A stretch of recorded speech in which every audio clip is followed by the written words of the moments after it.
Salut, c'est Julien du Point Information Jeunesse Hautefeuille. Bienvenue sur notre chaîne Actis de l'information jeunesse. Aujourd'hui, nous sommes le 22 juin et demain, c'est la journée de l'Olympisme. Et pour cette occasion, nous avons eu évidemment l'idée de faire une journée thématique sur le sport au féminin. Alors nous sommes aujourd'hui accueillis dans le gymnase Saint-Germain sur une passerelle à cheval entre deux équipements. Sur ma droite, vous voyez la piscine, enfin vous l'imaginez, j'imagine assez bien. Et puis sur ma gauche, un magnifique terrain de sport où on peut pratiquer le handball, le basket. On est vraiment très bien ici. Un petit mot pour vous présenter le Point Information Jeunesse que j'anime, que j'ai l'honneur d'animer, le plaisir d'animer surtout. Il est ouvert du mardi au samedi pour les jeunes de 13 à 30 ans. Vous pouvez y trouver beaucoup d'informations grâce notamment à l'outil EJBox qui est créé par une équipe de documentalistes et de journalistes du CIDJ et qui vous donnera beaucoup d'informations sur l'orientation, la réorientation, tous les parcours universitaires, scolaires auxquels vous pouvez prétendre pour chercher votre chemin à travers ce dédale. Mais ne vous inquiétez pas, grâce à nous, vous allez trouver la solution. Le Point Information Jeunesse, donc du mardi au samedi. Vous êtes également accueillis pour pouvoir travailler, puisque vous avez 2 postes de travail qui vous attendent en libre accès. Vous pouvez imprimer également gratuitement. Donc n'hésitez pas à venir, c'est ouvert. Et vous avez également les dispositifs de la ville de Paris que je suis là pour promouvoir et porter à votre connaissance. En ce moment, c'est l'occasion de récupérer son pass jeune. Ça a commencé, alors n'hésitez pas à vous inscrire sur le site du pass jeune. Pour cela, vous devez créer créer un compte Mon Paris. Vous choisissez ensuite un point de retrait pour pré-réserver votre passe et vous passez dans le point de retrait que vous avez choisi, muni d'une petite pièce d'identité, et on vous donne un pass qui vous donne beaucoup d'offres loisirs, culture, découvertes, sport, valables pendant tout l'été et même après. Je suis également là pour vous proposer des sorties culturelles et des projets culturels originaux, club de lecture à voix haute, sorties au musée et autres. Et je suis également là à votre écoute pour vous aider à monter les projets que vous souhaiteriez monter. Donc on peut vous donner les moyens de réaliser des projets. Donc n'hésitez pas à me solliciter. Je me ferai vraiment un plaisir de vous accueillir et de chercher et de trouver avec vous des solutions pour réaliser vos projets. Cette émission, on a la chance de l'animer, j'ai la chance de l'animer et grâce à la réalisation de notre ami, partenaire, Nicolas de Radio Grand Paris. Bonjour Nicolas. Salut Julien, toujours à ton service. Merci. Comment ça va Nicolas ? Je te trouve un peu bizarre aujourd'hui. Ah bon ? Oui, non, je sais pas, quelque chose. T'as changé, non ? De coiffure peut-être ? J'ai un peu chaud en fait. Ah, ce que je comprends. Voilà, donc à l'occasion donc, de cette journée de l'Olympisme et du sport au féminin, je vais donc recevoir, et vous allez bientôt découvrir, donc un joli plateau d'invités qui vont nous parler un peu de leur pratique sportive. À tout de suite.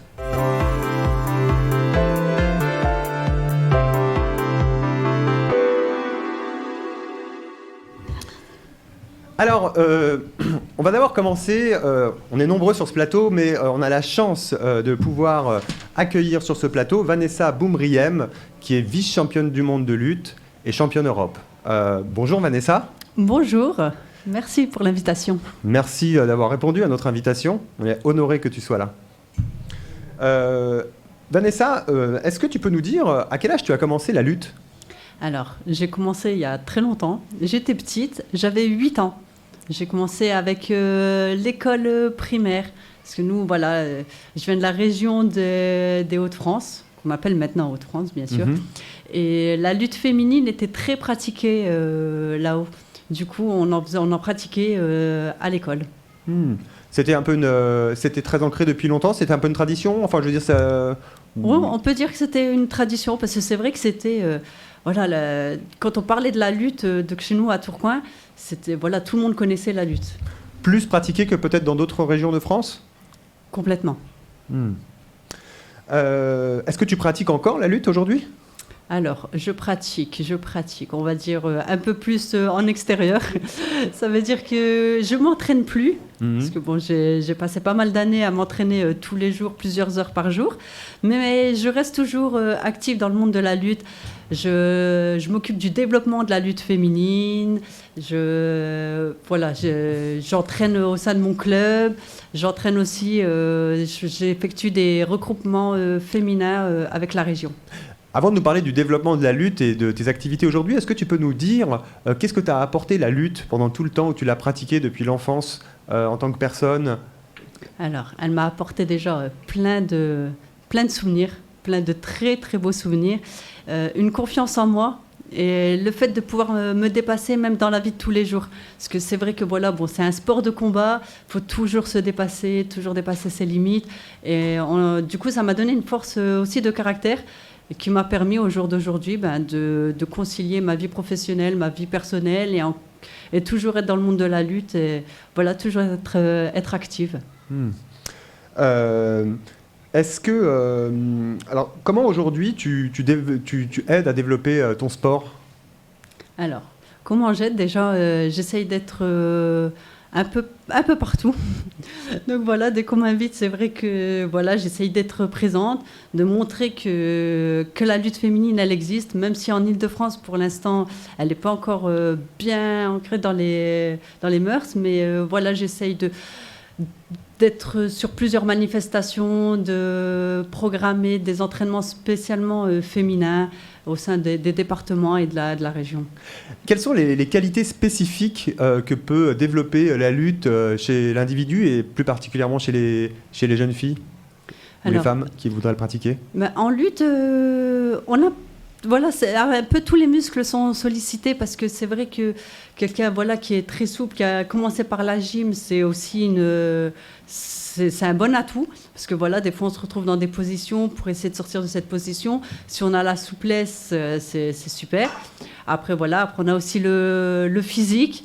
Obligatoirement, c'est du corps à corps, donc on a besoin de physique, de l'endurance. Donc quelqu'un qui est bon en endurance, en course, qui vient de l'athlétisme, de l'haltéro, de la souplesse, de la gym, un peu de partout, ça sera toujours un plus dans le monde de la lutte. C'est plus difficile d'être une lutteuse qu'un lutteur? Alors, dans la pratique, non, parce que c'est la même chose. Après, on va dire réellement un peu oui, parce que je vais parler avec quelqu'un de la lutte, ils vont pas croire que moi, par exemple, je fais de la lutte. Parce que non, la lutte, c'est pour les garçons. Mais non, pas du tout. J'ai fait de la lutte jusqu'au haut niveau. J'ai participé aux Jeux Olympiques. La lutte est bien présente. Mais c'est vrai que c'est dans les mentalités, en fait, que c'est plus dur à faire comprendre que la lutte est pour les femmes aussi. Donc tu développes la lutte au niveau régional et au niveau départemental, c'est ça aujourd'hui? Tout à fait. En organisant donc des stages? Voilà. Entre des stages plutôt donc entre public féminin? Voilà, donc moi vraiment j'organise que des stages et des regroupements spécialement féminins. Parce que quand on est dans un club, comme on n'a pas beaucoup de lutteuses, on s'entraîne, c'est filles et garçons. Mais des fois, les femmes, nous, on aime bien des fois un peu se retrouver entre nous, rigoler entre nous. Et c'est pour ça aussi que je pense que parfois, quand on a une lutteuse qui est du 93, une lutteuse du 75, une lutteuse du 94, elles ne peuvent pas tout le temps s'entraîner parce qu'elles n'ont pas les mêmes catégories de poids.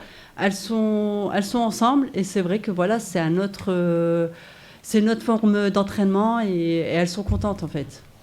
Est-ce que le sport, c'est un moyen de rencontrer, du coup, plus facilement? Enfin, est-ce que c'est un espace de rencontre et de mixité sociale, tu dirais, dans ton sport? Oui, parce que c'est vrai que dans la lutte, en fait, on peut venir d'un milieu aisé.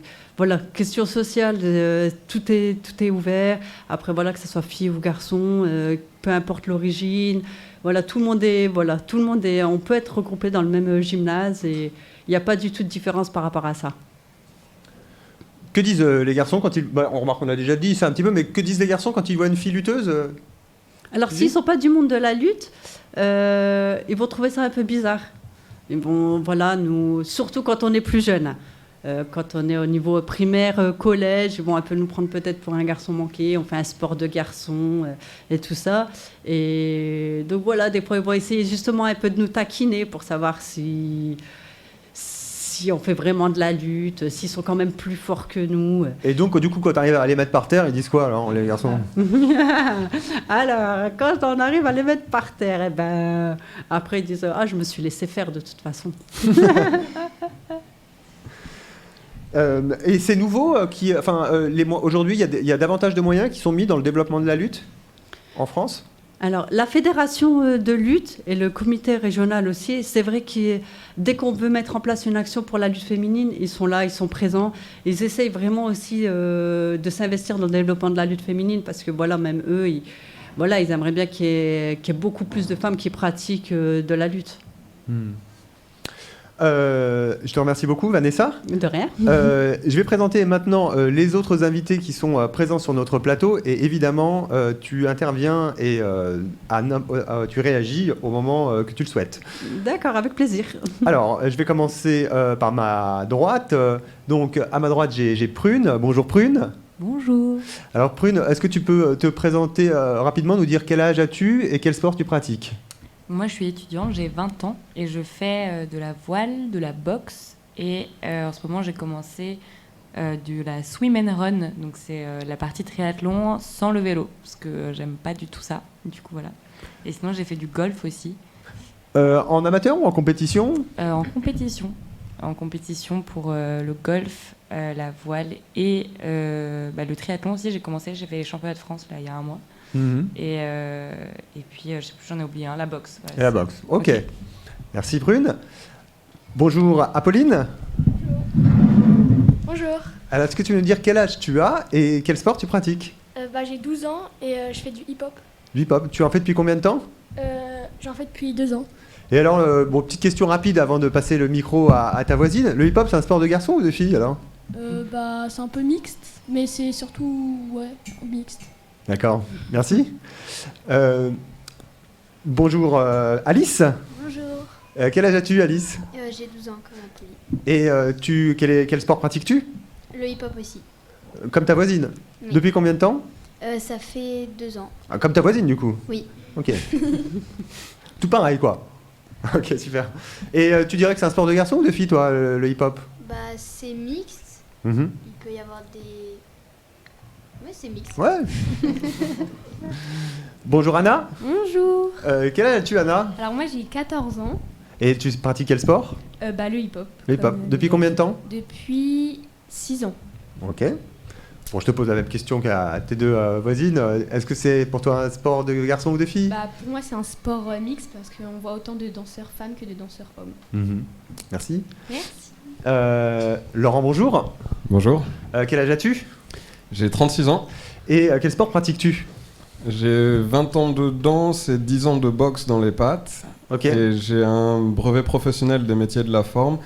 Donc j'enseigne depuis plusieurs années fitness, boxe et danse.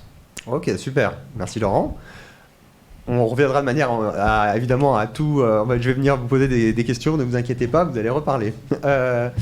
Bonjour Clémentine. Bonjour, Quel âge as-tu? j'ai 21 ans.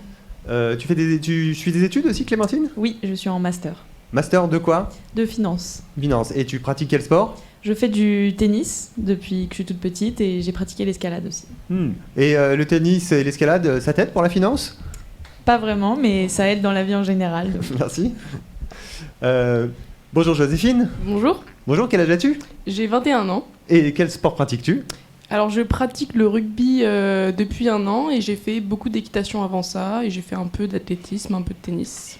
D'accord. Donc aujourd'hui, tu pratiques le rugby. Aujourd'hui je pratique le rugby, oui. Qu'est-ce que t'apporte le rugby dans ta pratique? Qu'est-ce que t'apporte le rugby? Quelle place occupe le sport dans ta vie et qu'est-ce que ça t'apporte? Alors le rugby c'est pour moi une manière de me réconcilier un peu avec le sport parce que j'avais une pratique assez intensive quand j'étais plus jeune et j'étais une élève assez studieuse. J'ai fait une classe préparatoire, ce qui m'a donc un peu éloignée du sport. Et donc voilà, cette année, en arrivant en école, j'ai voulu recommencer le sport, pratiquer un sport collectif, puisque j'avais toujours pratiqué des sports individuels. Et donc, pour moi, aujourd'hui, c'est une reprise du sport, parce que j'ai toujours aimé ça et que je le constate aujourd'hui encore, j'aime énormément ça. C'est aussi une activité qui me permet de rencontrer beaucoup de monde, voilà. Et le rugby, c'est un sport qui développe beaucoup de qualités de force, de puissance. C'est un sport de contact. A priori, on pourrait se dire que c'est un sport masculin. Qu'est-ce que tu en penses si on dit ça ? Oui, parce que c'est aussi un sport de lutte, mais je pense qu'on l'a déjà un peu dit.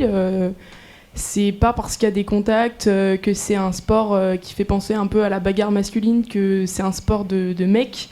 Il y a aussi des filles qui font du rugby, j'en suis la preuve, et je pense qu'aujourd'hui les filles doivent prouver quelque chose quand elles font du sport. Et c'est vrai que moi, quand je pratique le sport, j'ai l'impression de montrer aussi que j'en suis capable, et que je suis fière de pratiquer du sport, je suis fière de faire du rugby. C'est cool une fille qui pratique le rugby, parce que c'est pas hyper courant. Et donc, j'ai oublié votre question. Non, mais ta réponse, je ne me rappelle plus la question, mais la réponse était formidable. Merci. Clémentine, pardon. Est-ce que tu peux nous parler un peu de ta pratique du tennis ? Comment ça se passe ? Oui, alors du coup j'en fais depuis que j'ai peut-être 7 ans, quelque chose comme ça. Et j'en fais donc dans une association du 6e arrondissement de Paris. Ah oui, ça peut être aussi l'occasion de nous présenter cette association, parce que je crois que toutes les deux, Clémentine et Joséphine, vous faites partie de la même association. Exactement, c'est une association du coup du 6e arrondissement, Sport et Loisirs 6, qui propose plusieurs activités sportives, dont le tennis du coup, et qui réunit un petit peu les adhérents du quartier, et donc ça crée une vraie ambiance de quartier autour du sport, avec des événements, des tournois, des remises de prix, etc. Quel sport on peut pratiquer à l'association Sport et Loisirs du 6e arrondissement ? Alors il y a un peu de tout, il y a donc du tennis de table, du futsal, de la gym, de la danse. J'ai dû en oublier. Mais... Et à partir de quel âge et jusqu'à quel âge, c'est pour qui ? À partir de 4 ans, il me semble, et jusqu'à il n'y a pas d'âge limite pour pratiquer le sport. Et toutes les deux, vous vous êtes rencontrées par cette association ? Oui. Ah. C'est faux. Non, oui. Non, c'est faux. Non, on se connaît des études, mais on s'est rapprochés quand même via des connaissances en commun qu'on avait avec cette association. Et en particulier celui qui gère l'association, qui s'appelle Jean-Paul, et qui est vraiment le pilier de cette association, qui rassemble les gens du quartier donc autour du sport. Oui. On est d'accord là-dessus. On est d'accord. Laurent, est-ce que tu peux nous parler un peu de ta pratique sportive ? Toi, tu es professeur de hip-hop aujourd'hui. Ouais, alors donc j'ai une double pratique. Je pratique à la fois pour moi-même, pour mon plaisir, et à la fois en tant que prof, enseignant, éducateur. Je fais pas de compétition, c'est un truc qui m'a jamais intéressé. Et ça s'est senti dès le début. Quand j'étais gamin, mes parents m'ont mis au judo. Et l'aspect compétitif du judo à l'époque m'intéressait pas du tout. Je me faisais rouler dessus et c'était hyper frustrant. Et il y a un moment où j'ai dit je vais arrêter, je vais faire de la danse. Donc c'est pas tous les garçons qui ont envie de se battre, et c'est pas tous les garçons qui ont envie de triompher ou donc d'écraser l'autre. Du coup, t'as mis un tutu et t'as fait de la danse, du coup. Alors j'ai pas mis un tutu du tout, j'ai trouvé des trucs qui me correspondaient, j'ai mis un petit peu de temps à trouver ma voie, j'avais commencé au modern jazz, ça s'était assez bien passé, mais je voulais quand même un truc plus énergique, et puis un jour j'ai croisé des danseurs hip-hop, un peu par hasard, et j'ai dit oh là là, c'est ça que je veux faire, j'ai commencé à traîner avec eux, j'ai commencé à m'entraîner avec eux, et c'est comme ça que c'est parti. Est-ce que pour toi, d'après toi, le sport contribue à faire évoluer la question de l'égalité entre les hommes et les femmes ? Je pense qu'il y a plein de sujets qui évoluent. Il y a plein de sports qui étaient genrés et qui le sont de moins en moins. Ça se voit dans les danses que je pratique moi, parce que le hip-hop, c'est une grande famille dans laquelle tu as plein de danses différentes. Et traditionnellement, le breakdance, qui est la partie au sol, elle était portée en immense majorité par des mecs. Il y a toujours eu des femmes, je pense à par exemple Fergie, la chanteuse des Black Eyed Peas, qui est une ancienne membre du Rocksteady Crew. C'est les équipes légendaires, les précurseurs. Donc il y a toujours eu des femmes, mais en toute petite minorité à l'époque. Et puis dans les danses hip-hop, maintenant, il y a traditionnellement certaines variantes qui étaient très masculines et d'autres qui étaient très féminines. Et ça commence à changer un peu, puisque la composante culturelle et identitaire de la danse tend à disparaître à mesure que cette danse prend du succès. Et donc, en fait, les gens, au lieu de se dire je vais danser les trucs de mon quartier, ou je vais danser les trucs de ma communauté, ou les trucs de mon genre, maintenant, elles se disent juste je vais danser ce que j'ai envie de danser. Et qu'apporte la féminisation du hip-hop au hip-hop ? Le hip-hop, c'est encore un espace d'expression libre dans lequel tu peux faire tout ce que tu veux. Et une de mes missions en tant que d'enseignant et éducateur, c'est d'aider les jeunes à faire ce qu'on appelle du freestyle, à faire de l'improvisation et de ramener là-dedans tout ce que eux ils veulent. C'est-à-dire, tu as envie, je sais pas moi, de sauter, saute. Tu as envie de courir, cours. Tu as envie de faire quelque chose avec tes cheveux, fais quelque chose avec tes cheveux. Tu as envie de mettre de la féminité, mets de la féminité. En fait, on s'en fout que tu sois un mec ou une nana. Tu as envie de mettre quelque chose de viril ou d'agressif ou de compétitif, bah vas-y. Et les espaces les moments de freestyle sont des moments de création et de liberté dans lesquels on encourage les gens à venir avec ce qu'ils veulent, en fait. Mmh. Et du coup, les filles, elles ont réussi à faire évoluer la créativité dans le hip-hop. Elles ont renouvelé les formes. Est-ce qu'elles ont créé des figures ? Est-ce que je veux dire, ça a apporté quelque chose au hip-hop ? Ah, c'est indéniable. Elles ont même carrément créé certaines danses. Comme par exemple lesquelles ? Alors, c'est un peu confidentiel, mais je pense au walking, qui est une dérivée d'un des funky style. Et en fait, ça, c'est à la rencontre du disco, du clubbing, de la house dance et du vogue qui, eux, pour le coup, étaient assez masculins mais homosexuels.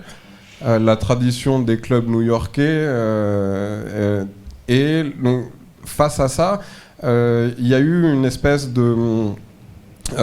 d'adaptation des femmes qui ont dit ok, nous on n'est pas des hommes gays mais on a envie d'être féminines aussi, on a envie de reprendre telle et telle énergie, ça nous intéresse. Qu'est-ce qu'on peut en faire ? Et aujourd'hui, donc, le walking, par exemple, est une danse qui est quasiment portée que par des femmes.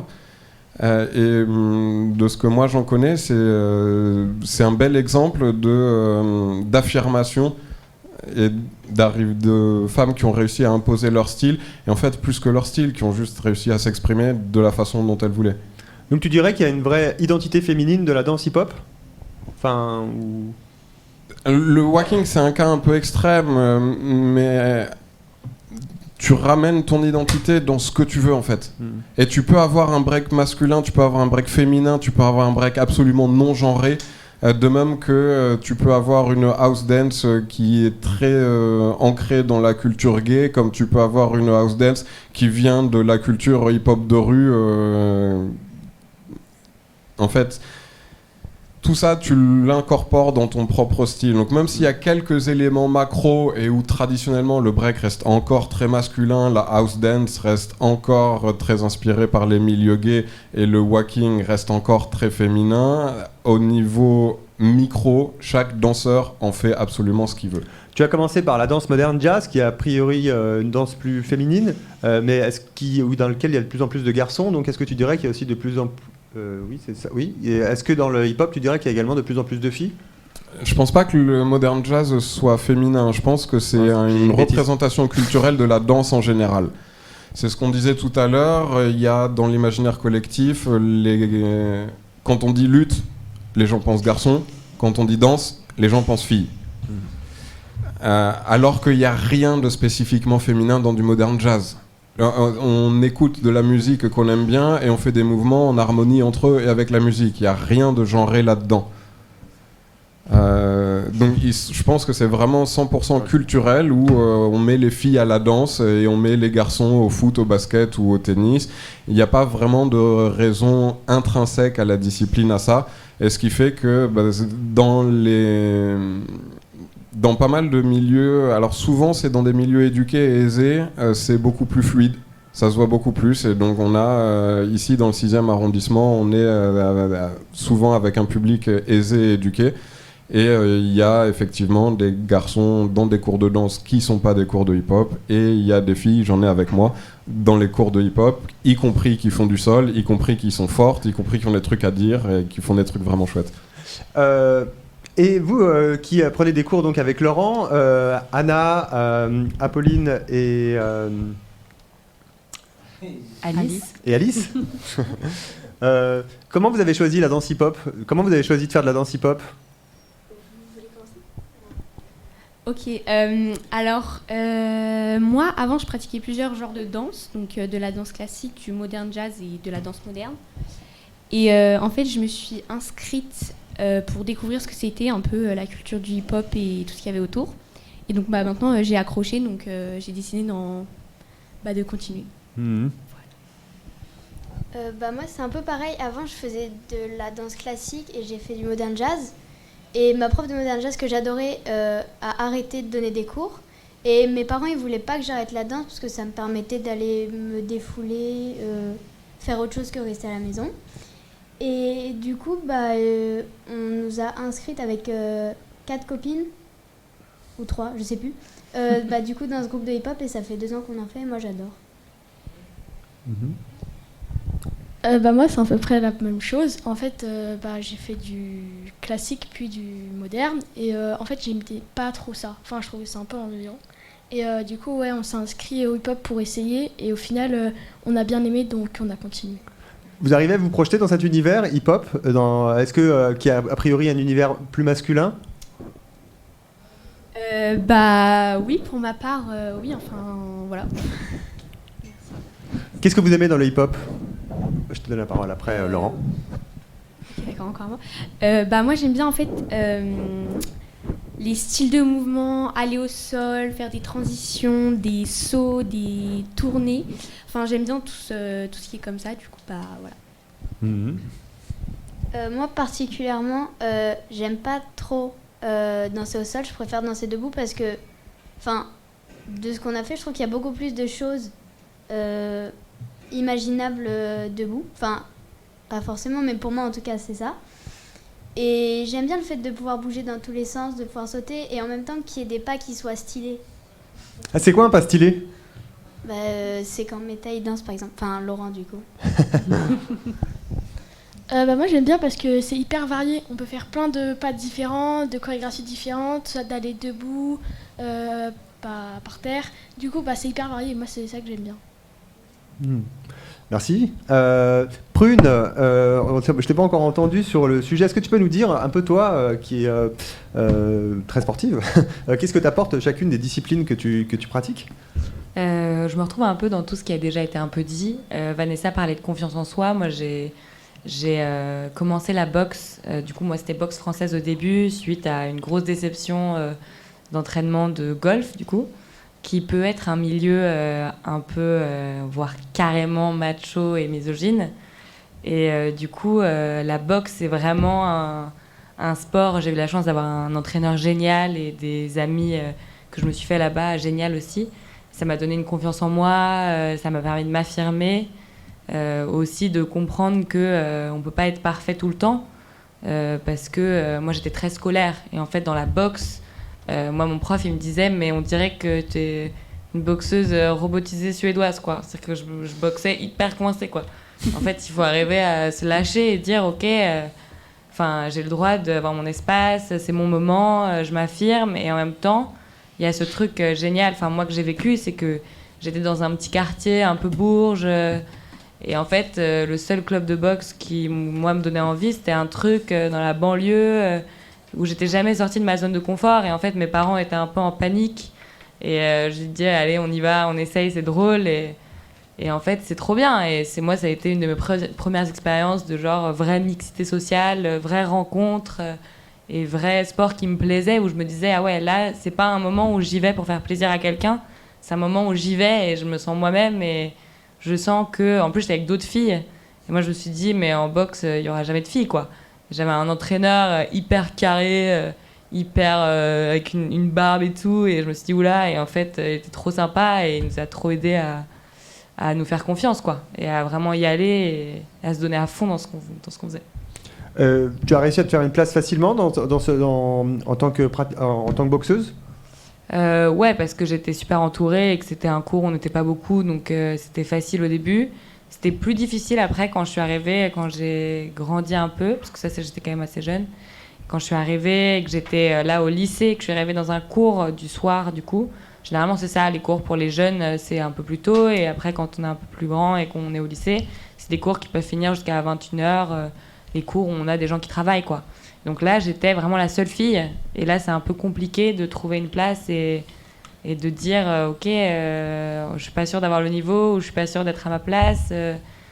Ils font des mouvements beaucoup plus puissants quand on est sur les sacs, ils font beaucoup de bruit, et moi j'ai l'impression que j'arrive pas du tout à faire aussi bien qu'eux. Et est-ce que je devrais rester là ou est-ce que j'arrête? Et qu'est-ce qui s'est passé du coup en l'occurrence? J'ai parlé avec les gens, j'ai communiqué. Ouais.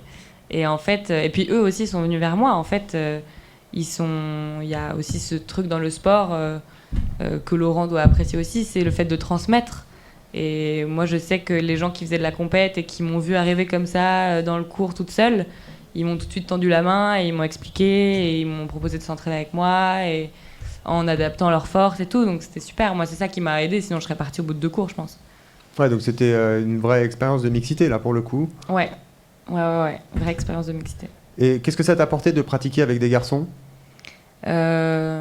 Comprendre qu'il n'y a pas un jugement constant, parce que du coup quand on est qu'avec des filles on se dit je suis dans une safe place et là je suis bien, on est que des filles donc c'est bien, et en fait c'est pas parce qu'on est mixte que ils vont nous regarder bizarrement parce qu'on tape pas aussi fort ou parce qu'on n'a pas la même pratique.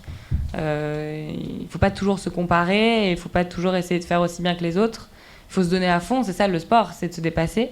Et puis en plus de ça, en vrai il y a quand même ce truc de se dire je suis la seule fille, bon, ils nous prennent un peu... Enfin, moi, ils m'ont pris sous leurs ailes en mode on va te coacher et tout. Et donc aussi, comme on a des modèles qui sont un peu forts, on se dit moi aussi, je vais y arriver. Donc forcément, moi, je faisais de la boxe taille, donc ce qui est important, c'est la souplesse. C'était toujours très drôle parce que généralement, le moment des pompes, moi, j'étais un peu en difficulté. Et puis après, quand venait le moment des écarts, ils faisaient plus la même tête, quoi. Donc, Tu dirais que finalement, en tant que fille, il pourrait y avoir un petit complexe d'infériorité? Ouais, je pense qu'il y a un petit complexe d'infériorité. Après, ça dépend comment est-ce qu'on le fait ressentir. Mais Joséphine disait un truc très intéressant, c'est qu'on a des choses à prouver. Et en fait, quand on fait un sport en tant que fille, et il y a un vrai truc de... moi, je fais du sport de haut niveau, je suis une fille, et donc automatiquement, j'ai quelque chose à prouver parce que je suis une fille et que je fais du sport. On peut pas juste être une fille qui fait du sport, en fait. C'est être une fille qui fait du sport, c'est déjà se battre contre des stéréotypes. Et donc, ouais, selon moi... Enfin, il y a cette dimension de... tu peux te sentir un peu obligé d'en donner plus, tu vois, parce que t'es une fille. Et il faut être courageux quand même pour se retrouver dans une salle avec que des garçons quand on est une fille, non? Ouais. Faut être courageux, mais après, ils étaient sympas, hein. Oui, c'est pas le bagne non plus, mais ouais, faut y aller, quoi. Faut rentrer dans la salle et... Bon, là, ça va parce que c'était bien entouré, mais il y a des moments dans des compètes... plutôt dans le golf où je me suis dit plusieurs fois là je vais, enfin voilà quoi, moi je me cachais pour pleurer quoi, c'est-à-dire que je faisais genre la grande gueule et puis dès que c'est parti j'étais en mode non, j'arriverai jamais. Oui, le fait aussi d'être en compétition ou bien alors dans un climat de pas de compétition, peut-être que ça exacerbe certains comportements. Ouais, alors la compète ça dépend des sports. Je pense que vraiment moi j'ai plein d'amis du coup sportives aussi. Et en fait, quand on compare nos expériences, il n'y a pas grand-chose qui... Enfin, il y a des choses évidemment qui sont pareilles, mais généralement, la compétition, ça rapproche plutôt les gens. Enfin, en tout cas, en voile, moi-même, quand c'était des équipes mixtes, on était plutôt soudés, on s'entraidait, surtout quand on vient d'une région où... Enfin, c'est souvent qu'on fait du sport pour représenter une région, donc généralement, on n'est plus une fille ou un garçon, on est des Bretons, quoi. Donc, en fait, si quelqu'un nous embête, on est des Bretons, qu'on soit fille ou garçon, il n'y a pas de... s'en fout, il n'y a pas de genre. Tu parlais de stéréotypes, le golf c'est plus machiste que la boxe par exemple? Ah ouais, le golf c'est chaud hein. Non, en vrai ça dépend des golfs, j'imagine. Moi je crois que j'ai pas eu beaucoup de chance.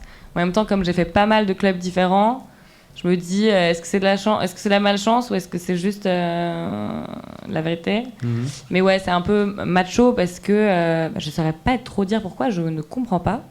Mais ouais, c'est macho de fou. Et en fait, quand on est une fille, c'est horrible de trouver sa place et d'être là. Et là, pour le coup, il faut ressentir, enfin moi en tout cas en compète et tout, ils font vraiment ressentir que t'as rien à faire là, quoi. Une question peut-être un peu ouverte à tout le monde, mais est-ce que vous pouvez me dire quelle est la sportive que vous admirez le plus? Qu'est-ce qui veut répondre? Alors, Oui. je vais prendre la parole. Vanessa. Alors, moi, la sportive qui m'a fait... Mais bon, vous n'allez pas la connaître certainement parce que voilà, elle fait partie du monde de la lutte. C'est l'occasion d'en parler. Voilà. Donc moi, c'était une sportive quand j'ai un peu commencé la lutte. Donc elle était déjà beaucoup plus âgée que moi. Elle avait déjà participé à des championnats d'Europe et des championnats du monde. Et un jour, elle est venue à l'entraînement. Donc elle s'appelle Anna Gomis. Elle a été plusieurs fois championne du monde, plusieurs fois championne d'Europe. Elle a fait 3e aux Jeux Olympiques à Athènes. Et c'est vrai que la première fois que je l'ai vue, elle arrivait avec sa grosse médaille des championnats du monde. Moi, j'étais petite, j'avais 10 ou 11 ans. Et je l'ai regardée, mais avec des yeux, je me suis dit, je veux la même quand je serai grande, en fait. Donc, pour moi, ça a toujours été mon modèle. En plus, j'ai eu la chance qu'elle faisait partie de mon club. Donc, voilà, après, quand j'ai monté d'entraînement, j'ai eu la chance de pouvoir m'entraîner avec elle. Et donc, voilà, ça a toujours été mon modèle, en fait.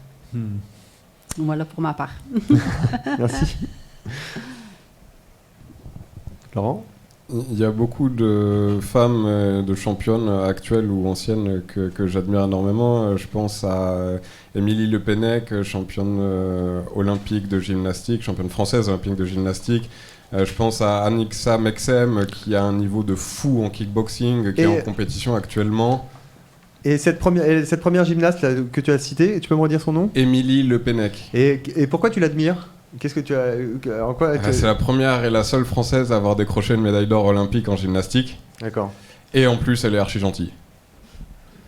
Je pense à Anissa Mexem, donc, qui est en compétition en très haut niveau en ce moment et qui est en train d'essayer de décrocher un titre. J'espère pour elle que ça va se faire. Je pense à Ronda Rousey qui nous a mis des étoiles dans les yeux et en judo et à l'UFC derrière.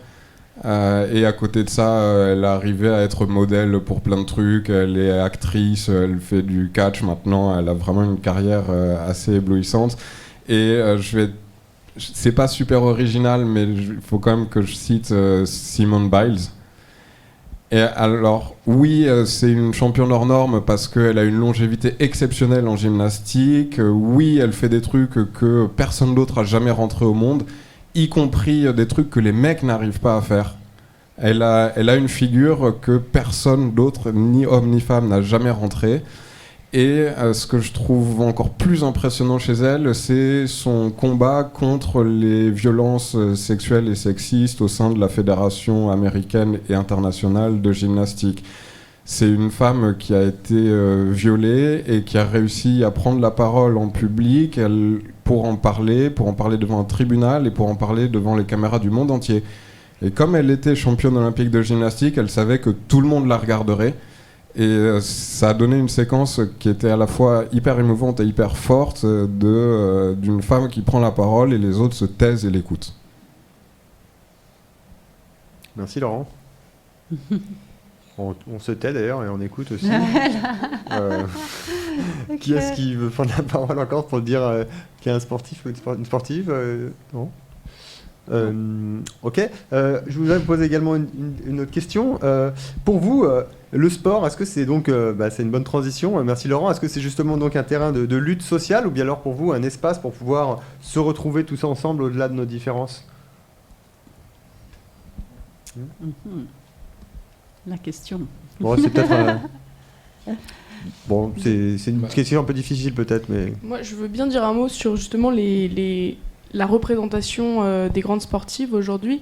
Je pense qu'il y a encore un problème de représentation dans le monde du sport et que ce problème se répercute aujourd'hui dans les cours de récréation en fait.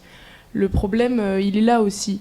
C'est les paroles qu'entendent les petits garçons qui entraînent des comportements dans les cours de récréation et qui fait que les filles sont beaucoup moins encouragées que les garçons à pratiquer le sport au quotidien, à poursuivre dans le sport, à se dépasser là-dedans. Aujourd'hui, je pense que les petites filles dans les cours de récréation ont moins leur place sur le terrain de foot et elles prennent pas part à cette activité. Quand elles essayent de le faire, c'est beaucoup plus compliqué, elles peuvent être parfois rejetées et je pense que le problème il est là, mais évidemment c'est pas le problème ne repose pas sur des enfants, mais sur les représentations qu'on a aujourd'hui, que ça soit dans les médias ou les stéréotypes de genre. Un garçon c'est fort, une fille c'est pas fort, une fille ça fait de la danse, ça met un tutu. Vous disiez justement tutu. Donc je pense que tout part un peu de là, dans les deux sens. Du coup, c'est un cercle vicieux en fait. Des représentations qui entraînent des comportements dans les cours de récréation, qui fait que les filles ne poursuivent pas dans le sport, en font peu, et tout recommence. Voilà. Il y en a autour de cette table qui connaissent un peu le rugby féminin ? Et ben moi j'en fais, et pourtant je connais pas bien le rugby féminin, je suis désolée. Je le connais pas. Je connais une ancienne lutteuse qui est partie au rugby justement. Et c'est vrai que du coup je la suis, et pourtant moi qui fais de la lutte, qui a été souvent stigmatisée, que je fais un sport de combat, c'est vrai qu'avant qu'elle pratique le rugby féminin, je me disais mais le rugby c'est pour les garçons. Donc j'avais moi-même qui est dans ça, et c'est vrai que maintenant que je la suis, je trouve ça superbe aussi pour les femmes, le rugby en fait. Je le vois complètement d'une autre manière. Il reste donc du chemin donc pour davantage faire médiatiser le sport féminin alors. Le problème, c'est que c'est même dans les mentalités de tout le monde, en fait. C'est pas que juste les médias et les fédérations, c'est aussi les gens qu'on croise dans la rue. Parce que, par exemple, moi, je vois pour ma part, donc j'ai été athlète de haut niveau. Au jour d'aujourd'hui, j'ai arrêté ma carrière, j'ai des enfants, mon plus grand bonheur. Mais c'est vrai que, par exemple, mon mari aussi, il a été athlète de haut niveau, il a fait champion du monde, lui, en grappling. Et lui, quand on va le voir, on va lui dire d'abord « Alors, t'as arrêté la compétition, tu t'entraînes encore ?» Moi, on va me dire « Comment vont tes enfants ?» Ils vont pas me dire si j'ai arrêté la compétition, parce que les gens, non, une femme, elle a des enfants, elle s'occupe de ses enfants, mais elle est plus, Et donc, je pense que tant que dans les mentalités de toutes les personnes, pour une femme, elle peut faire du sport, même si elle a des enfants, même si autre, tant que ces mentalités-là ne changeront pas, en fait, même pour les personnes lambda de la rue, ça va être très dur même dans les fédérations et dans les cours de récréation et tout ça, quoi. Dans les cours de récréation, mais aussi en fait dans les espaces communs, dans la rue. Quand il y a des espaces qui sont destinés au sport dans la rue, c'est des espaces que s'approprient les hommes, et les femmes n'y ont pas leur place. Et même à la salle de sport, je pense que toute fille qui est déjà allée à la salle de sport a déjà fait cette expérience de voir qu'au départ c'est un peu intimidant, qu'on n'ose pas trop aller vers les machines, qu'on se tourne plutôt vers le cardio, parce que là on sait que c'est ce genre d'espace qui est occupé par les hommes quand c'est destiné au sport, et je pense que ça c'est encore un truc où il y a encore beaucoup de travail à faire, parce que c'est dans les mentalités. Mais tu dis intimidant, donc c'est-à-dire que les filles sont intimidées dans un espace qui, a priori, considère que c'est plus un espace masculin. Oui. Est-ce que tu dirais que finalement, c'est aux filles d'évoluer, de se dire que cet espace, il leur appartient tout autant, ou bien je pense que vous connaissez la réponse. Ou bien alors c'est aux garçons de les inviter davantage à prendre possession de l'espace, ou bien alors à l'institution d'envoyer un message. Moi, quand je vais à la salle de sport, j'attends pas mon invitation pour aller toucher les haltères, mais juste il y a quelque chose, quoi. Moi, je suis pas timide, et pourtant, quand je vais à la salle de sport, je suis intimidée, parce que on distingue trop aujourd'hui féminité et performance sportive, alors que les deux vont très bien de pair. Et je pense que c'est justement en ayant une bonne représentation des grandes sportives féminines qu'on peut constater ça et voir que les femmes font du sport, les femmes peuvent être très performantes, même si, Prune le disait très bien, il y a une infériorité au départ de force qui est indéniable. Et je pense que c'est totalement lié à ça. Ce genre de stéréotypes sont liés à cette infériorité de départ, qui peut entraîner un complexe d'infériorité, mais qui ne devrait pas avoir lieu, surtout dans le golf, où là... Oh non, tu vas pas nous faire le coup de le golf, c'est pas physique. Non, pas le droit. J'ai fait l'équitation, on m'a déjà dit aussi pas en ça face de moi. Mais... Non, mais je suis très d'accord avec toi sur ça, et je pense qu'il y a une... en fait, c'est vrai que tout ça, c'est des codes qu'on a intégrés, et le fait qu'on se dise on n'est pas aussi fort que les hommes, et que les hommes nous disent on n'est pas aussi fort, il y a une vraie question aussi de valorisation, de comment est valorisée la performance sportive chez les femmes ou chez les hommes. c'est exactement ce que disait Vanessa sur son mari et sa carrière. Et en fait, c'est ce qui s'est passé en 2016 au JO. Teddy Riner qui remporte l'or. En même temps, Amélie, alors je me souviens plus de son prénom, j'ai très honte. Je suis très triste. Mais pareil, même prix. Agbegnenou, non, c'est ça, la championne de judo, c'est ça? Ça, c'est Clarisse. Clarisse Agbegnenou, c'est ça? Non, c'était la même année, c'était Amélie. Je vais retrouver, je l'ai noté. Mince.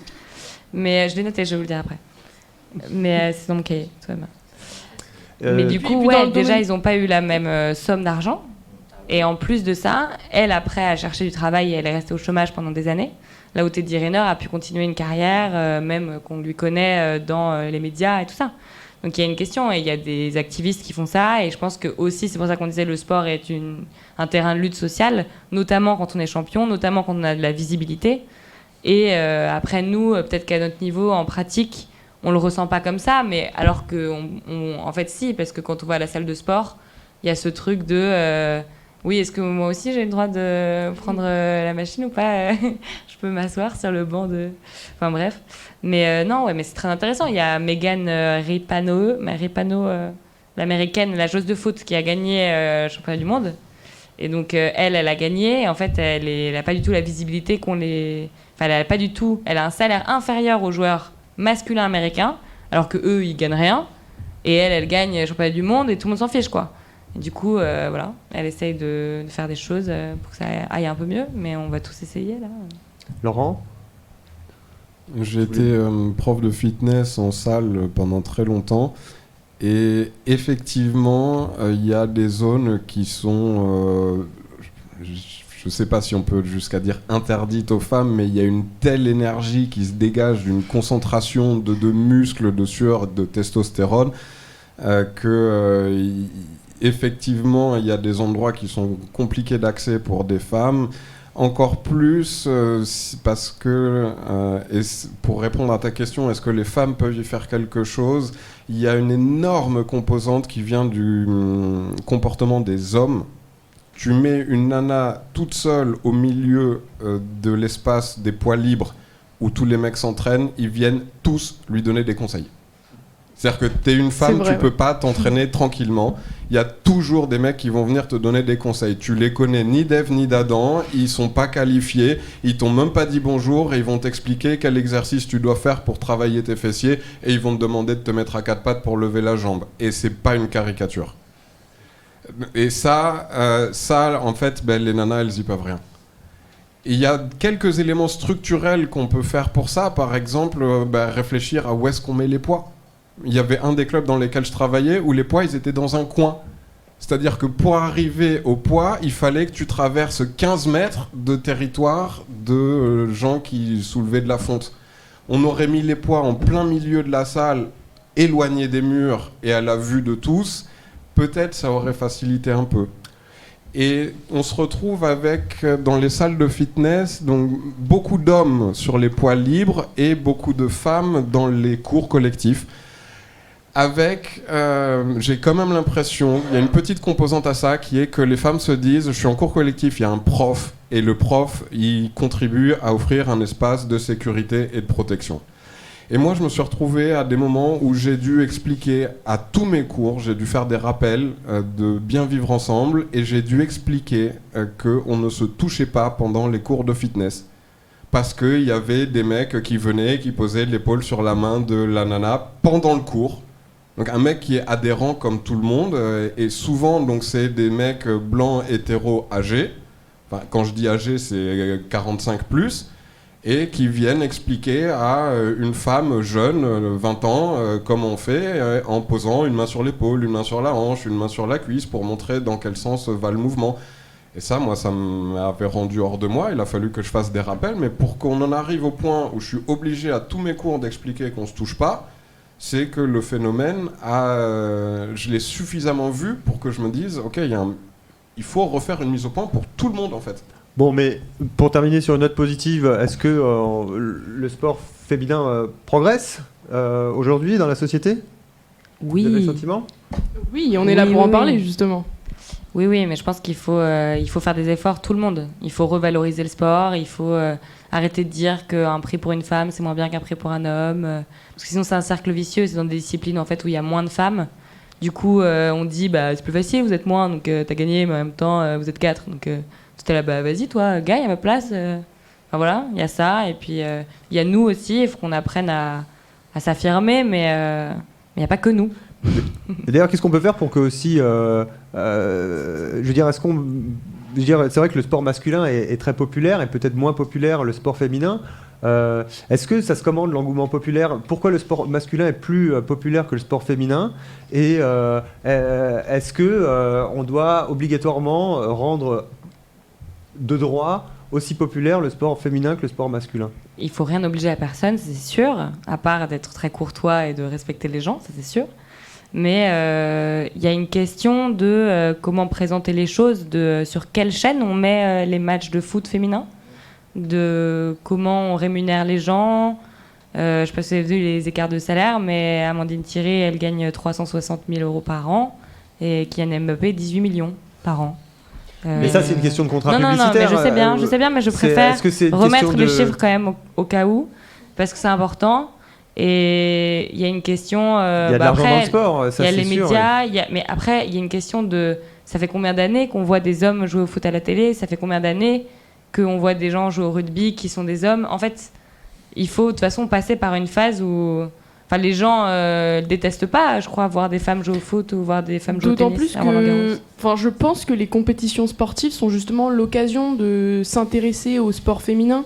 Ouais. Comme on n'a pas l'habitude forcément de voir ça sur les grandes chaînes de télévision, à ce moment-là, c'est l'occasion de voir des filles jouer au foot, faire du rugby, pratiquer à haut niveau des sports. Et je pense que justement, c'est dans ces moments-là où on soutient un pays, on soutient des médailles, qu'on a envie de s'intéresser au sport féminin. Et on le voit d'ailleurs tous les ans avec Roland Garros. Le tennis féminin est quand même assez mis en valeur à ce moment-là. Et donc, les JO qui vont donc se dérouler à Paris vont créer, je pense, un engouement autour du sport et donner des vocations aux petites filles. Et ça, c'est super. Et je pense que le fait que ça se déroule à Paris, ça va pouvoir justement faire changer davantage les mentalités en France, parce qu'en France, on a, je pense, un peu de retard à ce niveau-là par rapport à d'autres pays, aux États-Unis par exemple, où ils pratiquent beaucoup plus le sport dans le milieu scolaire, où ils ont un temps qui est consacré à ça dans leur journée, dans beaucoup de lycées américains. Et donc, on a plein d'autres avantages en France, mais... Donc je pense que les JO à Paris sera l'occasion de s'intéresser davantage au sport féminin. Oui, le JO, de manière, c'est toujours la grande fête du sport amateur, et l'occasion de s'intéresser à beaucoup de sports qui ont beaucoup moins de visibilité. Alors ça, c'est super. Pour autant, c'est vrai que le sport aujourd'hui, c'est quand même un business, et notamment par exemple dans une discipline comme le football, par archétype. Enfin, c'est archétypal, quoi. Alors c'est vrai que est-ce qu'il faut la valorisation du sport dans le football? Est-ce que ça échappe pas un petit peu à tous les... pour autant, on valorise le sport féminin, mais c'est moins un business. Oui, mais pas toujours. Par exemple, moi j'entendais il y a pas longtemps Éric Zemmour dire que le foot féminin, c'était pas du foot. Ça, voilà, là on repart en arrière. C'est ce genre de problème, c'est ce genre de réflexion qui fait qu'aujourd'hui on dévalorise le sport féminin. Mais donc, comme on le disait, je pense que les JO sera l'occasion de faire le chemin inverse. Est-ce que vous voulez dire un dernier mot pour terminer sur une belle note positive vive le sport. Voilà, vive le pour sport encourager féminin. Le sport Le sport féminin, vive le sport féminin. Vive le sport féminin. Donc voilà, mais il faut vraiment que que tout le monde, que toutes les femmes se disent que tout est accessible. Tous les sports sont accessibles. C'est pas, voilà, vous, les femmes, les jeunes filles surtout, ne vous mettez pas de barrière. Dépassez-vous, ayez le courage, comme le disait Prune. Elle a été dans une salle de boxe, elle était toute seule comme fille. Elle a été super bien accueillie. Ne vous mettez pas de limites, ne pensez pas que vous allez être jugé. Voilà, le sport est ouvert à tous, on a tous les mêmes capacités. La seule chose qu'il faut, c'est la motivation. Et le sport sera ouvert à tout le monde. Et vive le sport féminin. Ben merci, c'est une magnifique conclusion. Bravo, Je vous remercie toutes et tous d'avoir participé. Donc aujourd'hui c'était bien la journée de l'Olympisme, enfin c'est demain, et donc merci pour cette très belle émission sur le sport et le sport féminin. À très bientôt à la chaîne de l'information jeunesse Actis. Je vous souhaite de très bonnes vacances si je ne vous revois pas. Je vous dis à la rentrée et vive le sport féminin. Merci. Merci Julien. Merci.